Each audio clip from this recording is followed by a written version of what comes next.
Right now it's 10:56 on a Friday night, and what a better thing to do than talk about stocks. So let me give you a bit of a backstory before we actually dive into this company, just to set up the premise as to why I'm interested in it. For those of you who were around during 2006 to 2011 and were investing in the stock market, you might have witnessed a bit of a green bubble. And really one of the biggest catalysts for this green bubble was that gas prices were rising astronomically. I still remember back then, even though I wasn't really investing in the market, I would notice the gas prices were climbing fairly steadily over the years, from 90 cents to like $1.10 to $1.30, and at the peaks we were seeing around $1.40 to $1.50 per liter of gas. And during this period, there were a lot more government grants popping up for green tech companies, as well as there was a lot of VC funding for green technology. So ultimately, a lot of the companies provided some technology that was kind of half-baked, and it didn't provide the economics as well as the amount of energy required to actually sustain the business. For this reason, after those years, VC firms lost a total of $25 billion in these investments in green technology. And since then, renewable energy companies have not been really hot, except for until 2020. If we look at the iShares Global Clean Energy ETF, or ICLN, we can see that in the past year, it's risen around 177%. And if we were to look at the March lows on March 23rd till today, this ETF rose 298%. So clearly there's a lot more being invested into green energy, and I think this is why I'm paying attention to renewable energy companies right now and looking for the best ones out there to possibly invest in. Some of the major catalysts out there for green energy right now is the election of Joe Biden, where he promised to rejoin the Paris Accord on the US's behalf, and as well as planning on investing around $400 billion into clean energy for the next 10 years. And US is not the only country that's coming up with legislations as well as putting money into green energy technologies. It's happening all over the world, here in Canada, in Europe, and even in China. And when people think of green energy, they typically think of things like wind and solar. However, these types of renewable energies are very dependent on your geographical location. So like here in Canada, during the winter time, we don't get as much sun as people do down in Florida. So solar energy might not be the greatest investment here in Canada. I think that renewable natural gas is probably one of the best sectors right now to invest in, which will give us the best short-term gains in reducing greenhouse gases. And one thing to note about renewable natural gas is it still does create pollution. However, this pollution would have been created anyways. The company that we're going to be focusing on today is Green Lane Renewables. Their ticker symbol is GRN and they trade on the TSX Venture. And for those of you guys wondering, it is available on Wealthsimple Trade. Now looking at the company's stock chart today, we can see that they trade at a price of $2.30 with a market cap around $230 million. So this is still a relatively small company. However, this company is stated to be one of the leaders in biogas upgrades. And later on we'll be talking about the market opportunity, so stay tuned for that. Before we get there, let's talk a bit about the percentage of greenhouse gases created by natural gas. And if we use renewable natural gas to replace that, we essentially have a carbon neutral loop. So looking at some data from the United States, we can see that the transportation as well as the electricity generation account for over 50% of greenhouse gases. On the transportation side, renewable natural gas can be used towards medium duty as well as heavy duty trucks, and this makes up around 6.4% of all greenhouse gases in the United States. If we can get all truck fleets in the short term on renewable natural gas, this would be cutting out 6.4% of greenhouse gases from the United States. Now on the electricity generation side, we can see that greenhouse gases account for 38% of electricity generation. Renewables only make up 17% of this pie, for your information. So even if the entire United States goes towards electrification, the electricity grid is going to have a lot more demand, and we won't be able to pump out enough turbines as well as solar panels to fill that demand, so either it will go towards coal or natural gas. And right now we can see that coal is on the decline and natural gas is actually on the incline.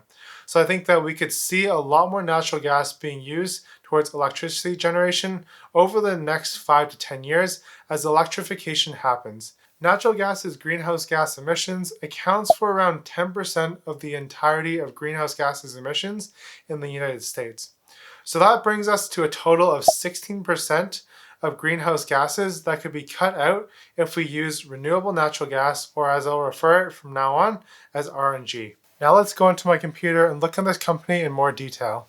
Greenlane designs, develops, sells, and services a range of biogas upgrading systems, using its patented water technology as well as other upgrading technologies depending on client requirements. Over 110 Greenlane branded systems have been installed in 18 countries, including the largest RNG production facilities in North America and Europe.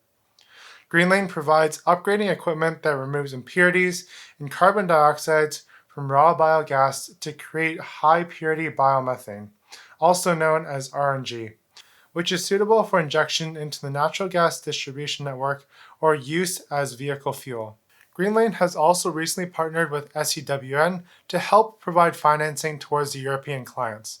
This will allow their clients to pay a monthly fee to install these biogas systems instead of having to pay out millions of dollars up front, which is advantageous for both parties. When I was going through the description of the company, we can see that this company is not just throwing technology at people and saying, here you go, take it, run with it. Instead, they're actually vertically integrated, where they design these solutions for the customers and service the customers throughout their lifetime.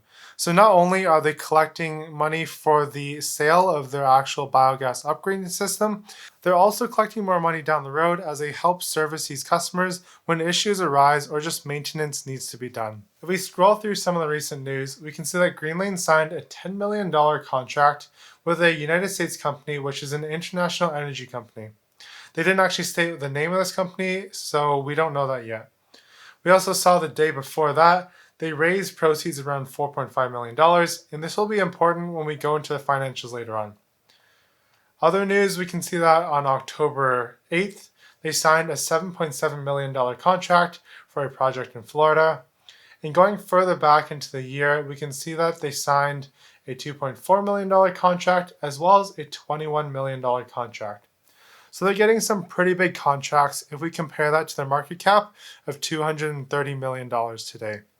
So I think revenues will be very healthy for this company going forward in 2021. And this is probably why the stock has run up so much. And we will go into the charts a little bit later on. And I'll give you my thesis as to why I think the stock has run up so much.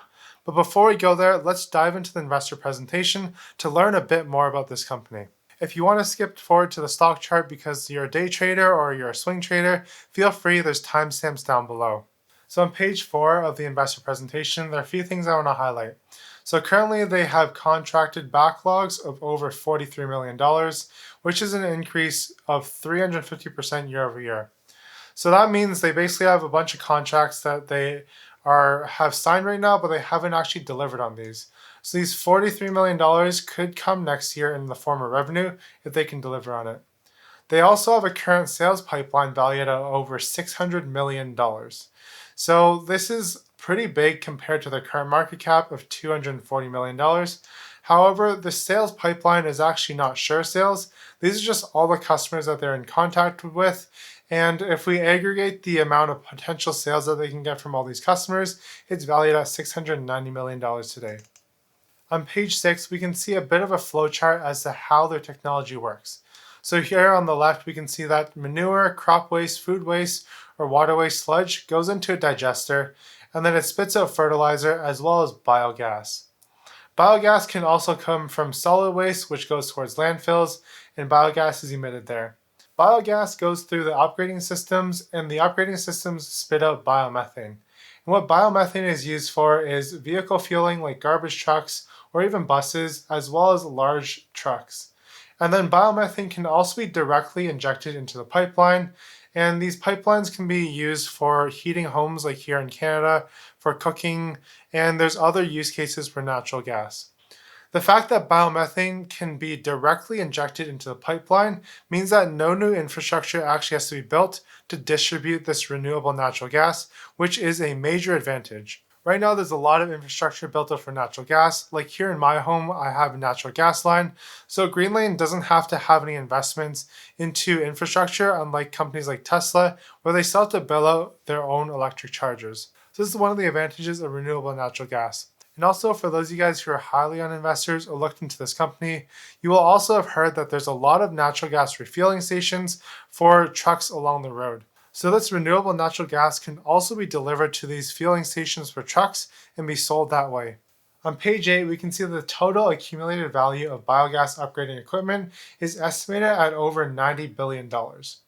So this isn't actually a market that's $90 billion every single year, but I think the total amount of upgrades out there is $90 billion.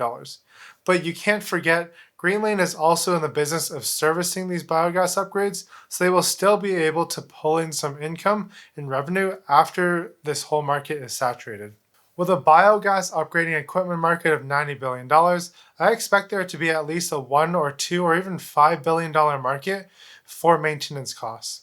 And if we look at Greenlane's market cap today, again, it's only $230 million. So there's a lot of room for growth for this company. On page 12, we can see the three main biogas upgrading technologies. They have the water wash technology, pressure swing absorption, and membrane separation. And I think some of the most recent contracts they had were actually for the pressure swing absorption as well as membrane separation. But Greenlane is actually most well known for the water wash system, and this is their proprietary technology. But the fact that they offer three different types of technology is probably better than most of their competitors because they can choose the best system that suits their customer. Here's a quick chart on what's the best technology for each type of business. On page 14, we can see why Greenlane Renewables is a global leader in biogas upgrading. So you can see here that they were the first system in 11 countries. First system in UK, Iceland, France, Spain, Denmark, Sweden, Finland, Japan, South Korea, New Zealand, as well as Canada. They're in over 18 countries, including USA, Brazil, and a few other European countries. So the fact that they were first to market shows that this company has a great depth in knowledge of how to deploy biogas upgrading systems. And I think that they're going to continue to expand because they've already delivered 110 systems. And right now, there's a lot of catalysts out there for renewable energies. So I expect the number of systems for Greenlane to be delivering in the future to grow exponentially. Another thing to mention is they actually have the largest project in the world, which is located in Canada. On slide 15, we can see their biggest projects. The largest one is in Montreal, Canada, which produces this much natural gas per hour. And they also have a large project in Germany. Here's some of their competitive advantages in the markets. They have 14 patents in 28 device titles. They have 24/7 remote monitoring, and they have their certifications. They also compare themselves to some of their major competitors, and Greenlane comes out on top compared to Malmberg, Air Liquid, Carbon Tech, Warstelia, and Xpec. I probably butchered this name here, but forgive me. I probably butchered Warsilia's name, but they're probably not going to watch this anyways. Now, we should always be looking at capital structure when we're looking into a smaller company and looking for insider ownership. So here we can see they have about an 18% insider ownership, which is fairly healthy in my opinion. The institutional ownership is 5 to 10%, which is relatively small. However, that's expected for a company of this size. As the company continues to grow, this will attract a lot more larger institutional investors as the business has been proven out a little bit more, as well as it's a large enough market cap for these billion-dollar funds to actually care about. One thing that we should note here is that a lot of their outstanding options as well as warrants are priced significantly below today's market price. They're below $1 versus the market price today is around $2.30. So I expect these warrants and options to definitely be exercised within the next couple of years. And it could be possible that these people who are exercising are employees or insiders and may be looking to cash out because the gains are quite significant from their purchase prices. So this is one of the risks going forwards. Now here's a bit of financials for you guys before you actually dive into some of the statements. We can see the sales pipeline growth. It went from $450 million to $690 million, which is a good sign, meaning that there's more and more customers out there looking for these systems. Also, their sales backlog growth has been growing every single quarter. So these are the number of unfulfilled sales that they still have to fulfill, and they can recognize revenue once they fulfill these.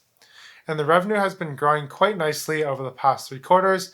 However, there was a drop in revenue from Q4 2019, a fairly significant one, which I will highlight a little bit later on. And the last thing that I want to mention here is the management team. And this is always very important when we're looking at small companies. So you can see the CEO, Brad Douville, Joined as a president in 2017 after a 25-year career in the natural gas commercial vehicle industry as a founding member of Westport Innovations. So this guy has had 25 years as well as he's a founding member of Westport Innovations, and I think that he is definitely the perfect candidate to lead Greenlane Renewables. He has a lot of industry experience, and we can see that he's been helping grow the company since 2017. Their CFO, Linda Freeman, joined the company in 2019 with 22 years of financial experience, and she was also part of a global renewable energy company, Altera Power. So she's had experience as a CFO for 22 years and was a CFO of a renewable company. So this gives me, as an investor, a bit more confidence in this financial management of this company. Now, if we dive into the financials of this company, their current assets is roughly equal to their current liabilities and just a little under that. So this is slightly worrying. However, we know that they exercised their warrants on December 2nd, so they have $4.5 million of cash that's actually not on this balance sheet, as this was reported September 30th. Also note their property and equipment is actually quite low, so we can see this as a capital light business. Now when we go over to the income statement, we can see the revenues as well as the gross profits. So they have decent margins, not as great as a tech company, but that's to be expected. They're still operating at a loss. However, they did manage to squeak out a net income because of this gain on the extinguishment of promissory notes. Now moving on to the cash flows, we can see that the cash used for operating activities is $4.8 million over 9 months, so roughly around $1.5 million per quarter. So this makes sense as to why the company raised $4.5 million in exercising the warrants. And we can see that they generated quite a bit of cash through financing activities over the past 9 months. So this company is not yet cash flow positive, but I think that they could get there relatively soon with the size of contracts that they have, as well as the backlog that they have. One last thing that I want to highlight is the revenues from the management discussion and analysis, which shows us the revenues every single quarter since 2018. So you can see the first 2 quarters here that they reported, there were actually no revenues, and they started making the revenues in the second quarter of 2019. Then the third quarter of 2019, it really boomed, and they raked in about $5.9 million of revenue. And then it dropped down for the fourth quarter, and right now I don't really have the reasoning as to why, but here's my thinking. I think that a lot of these upgrades probably happen in the summer, which is probably when they report this quarter between July and September.